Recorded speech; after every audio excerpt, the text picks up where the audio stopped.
أعوذ بالله من الشيطان الرجيم. بسم الله الرحمن الرحيم. الحمد لله الذي أنزل على عبده الكتاب ولم يجعل له عوجا قيما لينذر بأسا شديدا من لدنه ويبشر المؤمنين الذين يعملون الصالحات أن لهم أجرا حسنا ماكثين فيه أبدا وينذر الذين قالوا اتخذ الله ولدا ما لهم به من علم ولا لآبائهم كبرت كلمة تخرج من أفواههم إن يقولون إلا كذبا فلعلك باخع نفسك على آثارهم إن لم يؤمنوا بهذا الحديث أسفا إنا جعلنا ما على الأرض زينة لها لنبلوهم أيهم أحسن عملا وإنا لجاعلون ما عليها صعيدا جرزا أم حسبت أن أصحاب الكهف والرقيم كانوا من آياتنا عجبا إذا والفتية إلى الكهف فقالوا ربنا آتنا من لدنك رحمة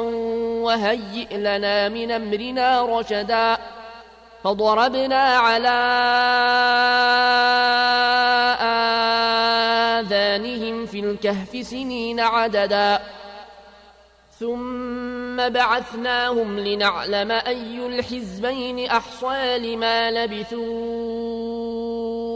أمدا نحن نقص عليك نبأهم بالحق إنهم فتيتنا آمنوا بربهم وزدناهم هدى وربطنا على قلوبهم إذ قاموا فقالوا ربنا رب السماوات والأرض لن ندعو من دونه إلها لقد قلنا إذا شططا هؤلاء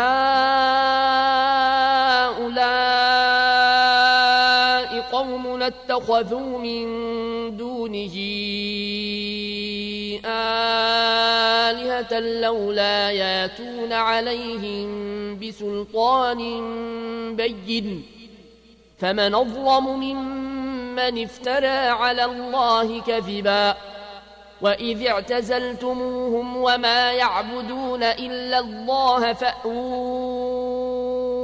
إلى الكهف ينشر لكم ربكم من رحمته ويهيئ لكم من أمركم مرفقا وترى الشمس إذا طلعت تزاور عن كهفهم ذات اليمين وإذا غربت تقرضهم ذات الشمال وهم في فجوة منه ذلك من آيات الله من يهد الله فهو المهتد ومن يضلل فلن تجد له وليا مرشدا وتحسبهم أيقاظا وهم رقود ونقلبهم ذات اليمين وذات الشمال وكلبهم باسط ذراعيه بالوصيد لو اطلعت عليهم لوليت منهم فرارا ولملئت منهم رعبا وكذلك بعثناهم ليتساءلوا بينهم قال قائل منهم كم لبثتم قالوا لبثنا يوما أو بعض يوم قالوا ربكم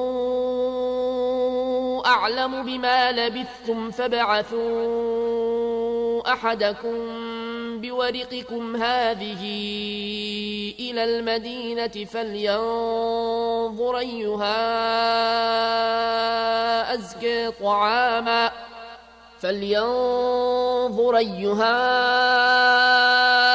أزكى طعاما فلياتكم برزق منه وليتلطف ولا يشعرن بكم أحدا إنهم إن يظهروا عليكم يرجموكم أو يعيدوكم في ملتهم ولن تفلحوا إذا أبدا وكذلك أعثرنا عليهم ليعلموا أن وعد الله حق وأن الساعة لا ريب فيها إذ يتنازعون بينهم أمرهم فقالوا ابنوا عليهم بنيانا ربهم أعلم بهم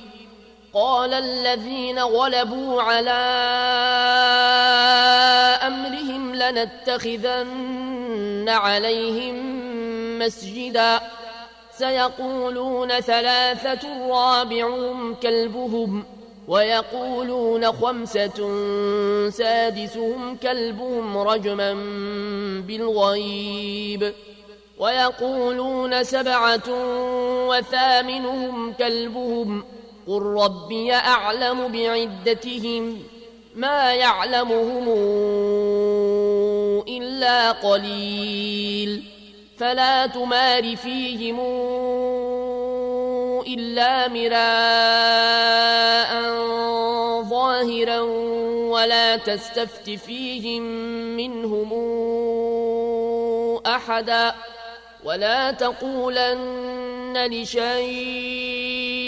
إني فاعل ذلك غدا إلا أن يشاء الله واذكر ربك إذا نسيت وقل عسى أن يهديني ربي لأقرب من هذا رشدا ولبثوا في كهفهم 300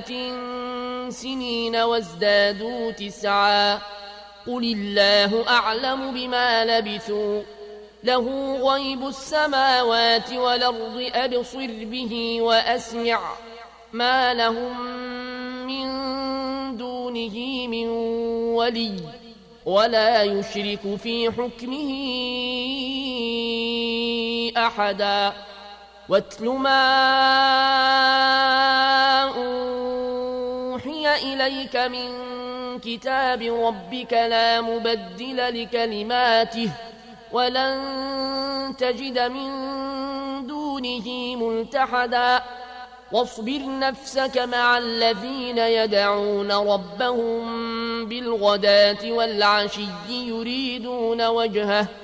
ولا تعد عيناك عنهم تريد زينة الحياة الدنيا ولا تطع من أغفلنا قلبه عن ذكرنا واتبع هواه وكان أمره فرطا وقل الحق من ربكم فمن شاء فليؤمن ومن شاء فليكفر إنا أعتدنا للظالمين نارا حاط بهم سرادقها وإن يستغيثوا يغاثوا بماء كالمهل يشوي الوجوه بئس الشراب وساءت مرتفقا إن الذين آمنوا وعملوا الصالحات إنا لا نضيع أجر من أحسن عملا أولئك لهم جنات جنات عدن تجري من تحتهم الأنهار يحلون فيها من ساور من ذهب ويلبسون ثيابا خضرا من سندس واستبرق متكئين فيها على الارائك نعم الثواب وحسنت مرتفقا. اضرب لهم مثل الرجلين جعلنا لأحدهما جنتين من أعناب وحففناهما بنخل وجعلنا بينهما زرعا كلتا الجنتين آتت أكلها ولم تظلم منه شيئا وفجرنا خلالهما نهرا وكان له ثمر فقال لصاحبه وهو يحاوره أنا أكثر منك مالا وأعز نفرا ودخل جنته وهو ظالم لنفسه قال ما أظن أن تبيد هذه أبدا وما أظن الساعة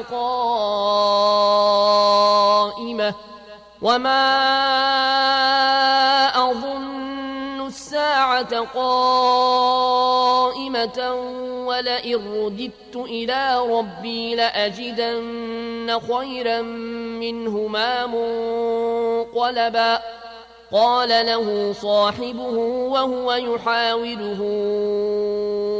أكفرت بالذي خلقك من تراب ثم من نطفة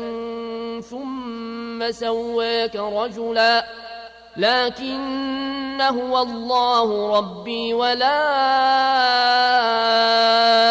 أشرك بربي أحدا. ولولا إذ دخلت جنتك قلت ما شاء الله لا قوة إلا بالله إن ترني أنا أقل منك مالا وولدا فعسى ربي أن يؤتيني خيرا من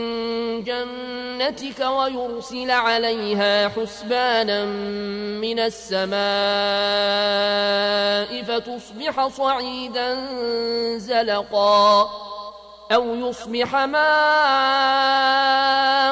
غورا فلن تستطيع له طلبا. وأحيط بثمره فأصبح يقلب كفيه على ما أنفق فيها وهي خاوية على عروشها ويقول يا ليتني لمشرك بربي أحدا. ولم تكن له فئة ينصرونه من دون الله وما كان منتصرا. هنالك الولاية لله الحق هو خير ثوابا وخير عقبا. واضرب لهم مثل الحياة الدنيا كماء إن أنزلناه من السماء فاختلط به نبات الأرض فأصبح هشيما تذروه الرياح وكان الله على كل شيء مقتدرا. المال والبنون زينة الحياة الدنيا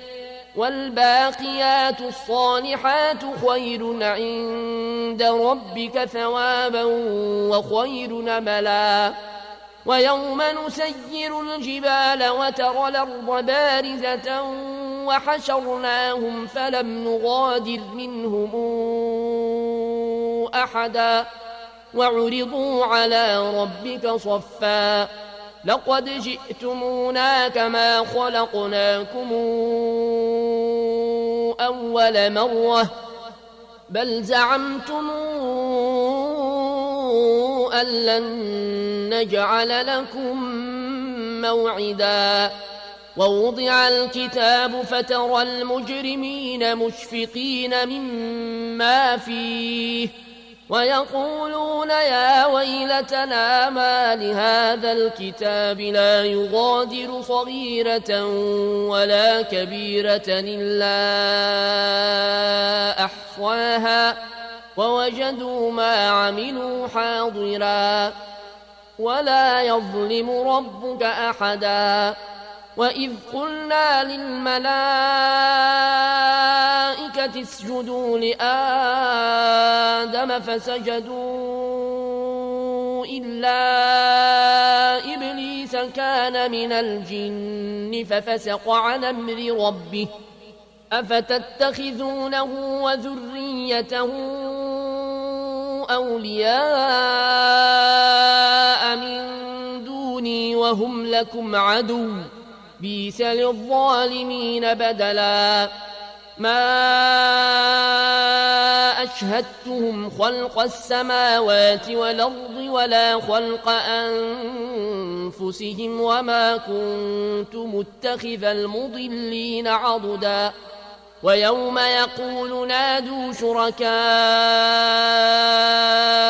الذين زعمتم فدعوهم فلم يستجيبوا لهم وجعلنا بينهم موبقا ورأى المجرمون النار فظنوا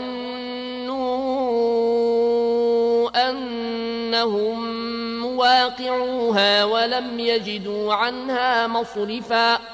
ولقد صرفنا في هذا القرآن للناس من كل مثل وكان الإنسان أكثر شيء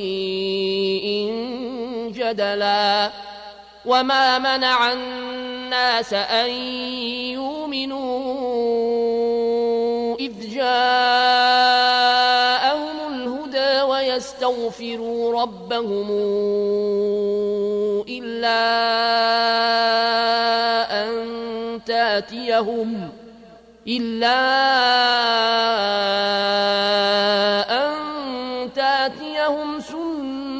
سنة الأولين أو ياتيهم العذاب قبلا وما نرسل المرسلين إلا مبشرين ومنذرين ويجادل الذين كفروا بالباطل ليدحضوا به الحق واتخذوا آياتي وما أنذروا هزؤا ومن أظلم ممن ذكر بآيات ربه فأعرض عنها ونسي ما قدمت يداه إنا جعلنا على قلوبهم أكنة أن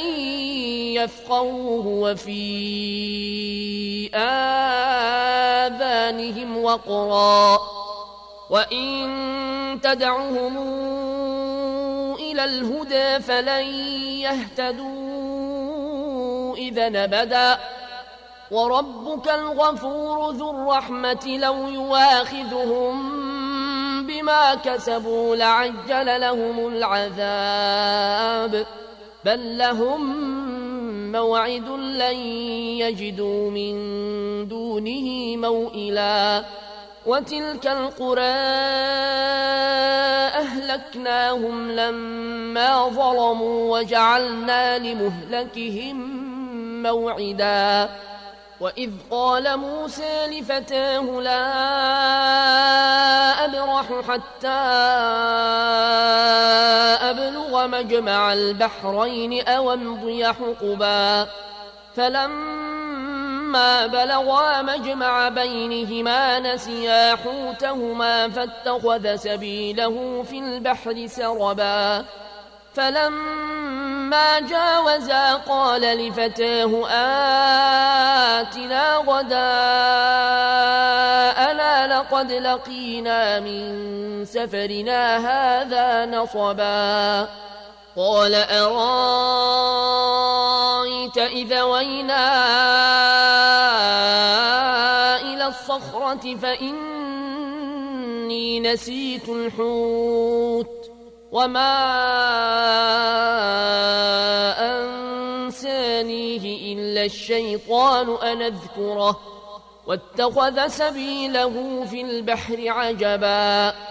قال ذلك ما كنا نبغي فارتدا على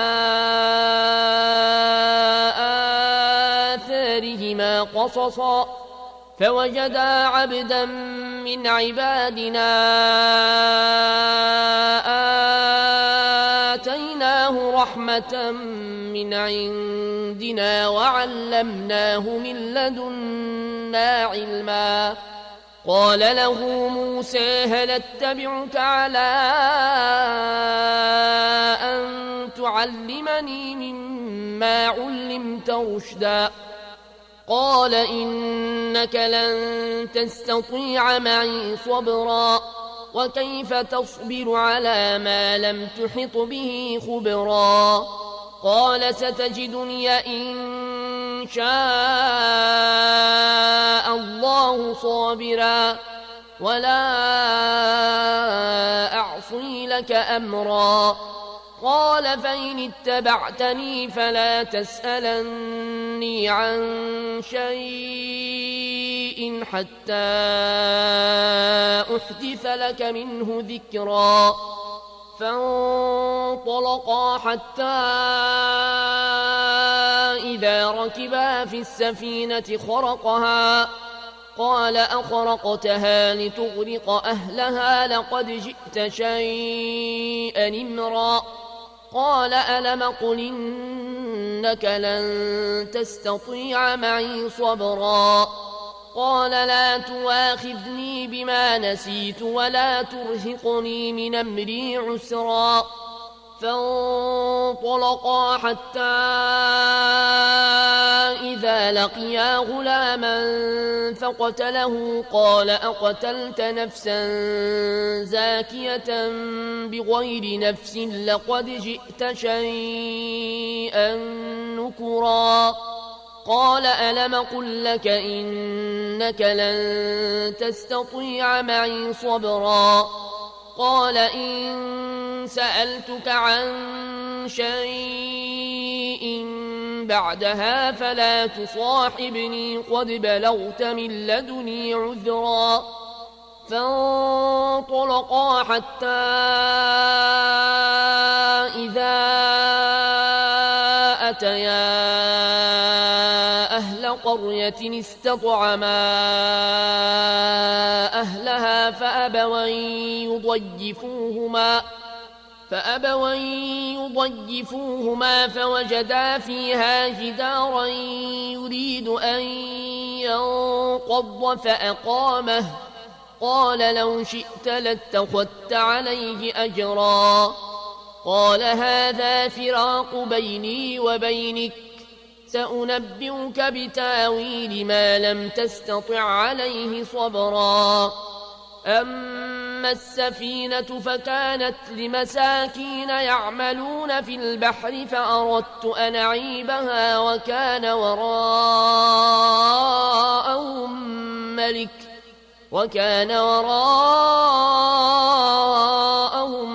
ملك يأخذ كل سفينة غصبا وأما الغلام فكان أبواه مؤمنين فخشينا أن يرهقهما طغيانا وكفرا فأردنا أن يبدلهما ربهما خيرا منه زكاة وأقرب رحما وأما أما الجدار فكان لغلامين يتيمين في المدينة وكان تحته كنز لهما وكان أبوهما صالحا فأراد ربك أن يبلغا أشدهما ويستخرجا كنزهما رحمة من ربك وما فعلته عن أمري ذلك تاويل ما لم تسطع عليه صبرا ويسألونك عن ذي القرنين قل سأتلو عليكم منه ذكرا إنا مكنا له في الأرض وآتيناه من كل شيء سببا فاتبع سببا حتى